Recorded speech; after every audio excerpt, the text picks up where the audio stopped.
भगवान श्री हरि विष्णु की पूजा अर्चना का पर्व अनंत चतुर्दशी, जिसे अनंत चौदस के नाम से भी जाना जाता है। मान्यता है कि अनंत चतुर्दशी का व्रत रखकर शुभ मुहूर्त में विधि विधान से पूजा करने से जीवन की सभी बाधाएं दूर होती हैं। इस दिन भगवान विष्णु के अनंत रूपों की पूजा की जाती है। लोग व्रत रखते हैं, कथा पढ़ते हैं, सुनते हैं और अनंत सूत्र पीला धागा बांधते हैं, जो कच्चे सूत का बना रहता है, जिसमें 14 गांठें होती हैं। इस दिन व्रत रखने और श्री विष्णु सहस्त्र नाम स्तोत्र का पाठ करने से सभी मनोकामनाएं पूर्ण होती हैं। धन धान्य सुख संपदा और संतान आदि की कामना से यह व्रत किया जाता है। मान्यता है कि अनंत चतुर्दशी के दिन भगवान विष्णु ने 14 लोकों की रचना के बाद इसके संरक्षण और पालन के लिए 14 रूप प्रकट हुए थे और वह अनंत प्रतीत होने लगे थे। इसलिए अनंत चतुर्दशी को 14 लोकों और भगवान विष्णु के 14 रूपों की पूजा की जाती है। यह रूप अनंत सूत्र की यह 14 गांठें भूलोक, भुवलोक, स्वलोक, महलोक, जनलोक, तपोलोक, ब्रह्मलोक, अतल, वितल, सतल, रसातल, तलातल, महातल और पाताल लोक का प्रतीक हैं। श्री हरि अनंत स्वरूपों में होने के कारण इस दिन ओम अनंताय नमः मंत्र का निरंतर जप करें, विशेष फलदायी है। इस दिन आप प्रातःकाल जल्दी उठ जाएं, स्नान करें, घर में दीप प्रज्वलित करें, देवी देवताओं का गंगा जल से अभिषेक करें। संभव हो तो इस दिन व्रत रखें, नहीं तो गणेश पूजा सबसे पहले करें। स्वस्तिक का चिन्ह बनाएं सिंदूर से और उन्हें पूजा करें, पुष्प अर्पित करें, भगवान गणेश को दुर्वा अर्पित करें। धार्मिक मान्यताओं के अनुसार दुर्वा घास चढ़ाने से भगवान गणेश प्रसन्न होते हैं। भगवान गणेश को सिंदूर लगाएं, भगवान गणेश का ध्यान करें, भगवान विष्णु को पुष्प और तुलसी दल अर्पित करें। गणेश जी और भगवान विष्णु को भोग भी लगाएं। आप मोदक और लड्डुओं का भोग गणपति को लगाएं और भगवान विष्णु को आप तुलसी पत्र भोग में जरूर शामिल करें। ऐसा कहा जाता है कि बिना तुलसी के भगवान विष्णु भोग ग्रहण नहीं करते। इस पावन दिन भगवान विष्णु के साथ ही माता लक्ष्मी की भी पूजा करें। इस दिन भगवान का अधिक से अधिक ध्यान और कीर्तन करें, उनके मंत्र का जप करें, ओम अनंताय नमः का निरंतर जप करें, षोडोपचार से अनंत सूत्र की विधि से पूजा करें। इसके बाद महिलाएं इसे अपनी बाईं भुजा में बांधें और पुरुष इसे अपनी दाहिनी भुजा में बांधें।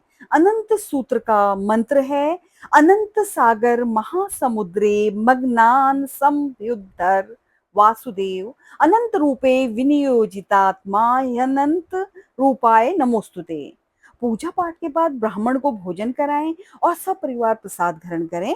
पूजन के बाद व्रत कथा अवश्य पढ़ें और सुनें, क्योंकि माना जाता है बिना कथा पढ़े व्रत संपूर्ण नहीं होता और उसका फल भी हमें नहीं मिलता। तो आइए जानते हैं व्रत कथा विस्तार से।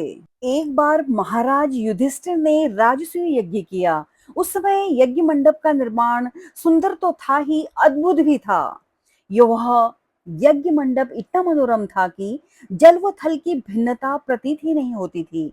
जल में स्थल और स्थल में जल की भांति प्रतीत होता था।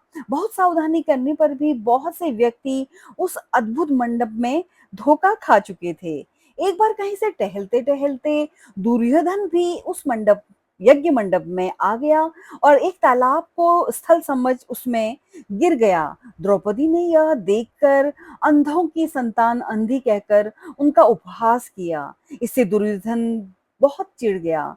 यह बात उसके हृदय में बाण समान लगी। उसके मन में द्वेष उत्पन्न हो गया और वह उसने पांडवों से बदला लेने की ठान ली। उसके मस्तिष्क में उस अपमान का बदला लेने के लिए विचार उपजने लगे। उससे बदला लेने के लिए पांडवों को दूत क्रिया में हराकर उस अपमान का बदला लेने की सोची। उसने पांडवों को जुए में पराजित कर दिया। पराजित होने पर प्रतिज्ञा अनुसार पांडवों को 12 वर्ष के लिए वनवास भोगना पड़ा। वन में रहते हुए पांडव अनेक कष्ट सहते रहे। एक दिन भगवान कृष्ण जब मिलने आए तब युधिष्ठिर ने उनसे अपना दुख कहा और दुख दूर करने का उपाय पूछा। तब श्री कृष्ण ने कहा कि हे युधिष्ठिर, तुम विधि पूर्वक अनंत भगवान का व्रत करो, इससे तुम्हारा सारा संकट दूर हो जाएगा और तुम्हारा खोया हुआ राज्य पुनः प्राप्त हो जाएगा।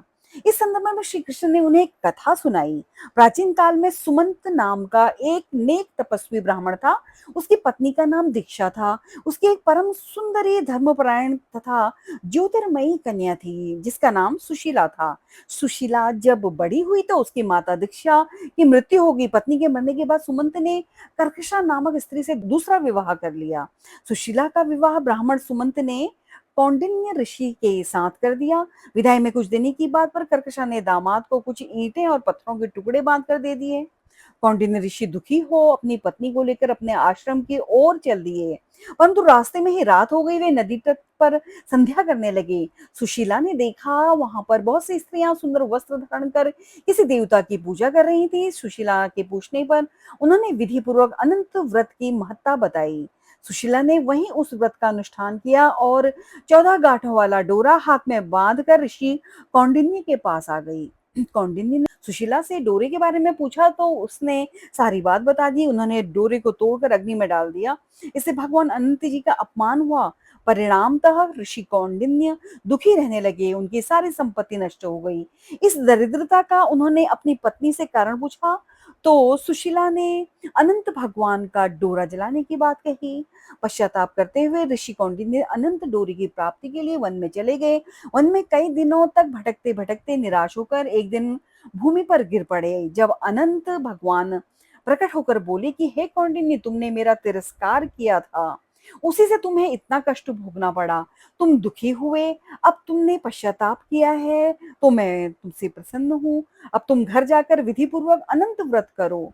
14 वर्ष पर्यंत व्रत करने से तुम्हारा दुख दूर हो जाएगा। तुम धन धान्य से संपन्न हो जाओगे। कौंडिन्य ने वैसा ही किया और उन्हें सारे क्लेशों से मुक्ति मिल गई।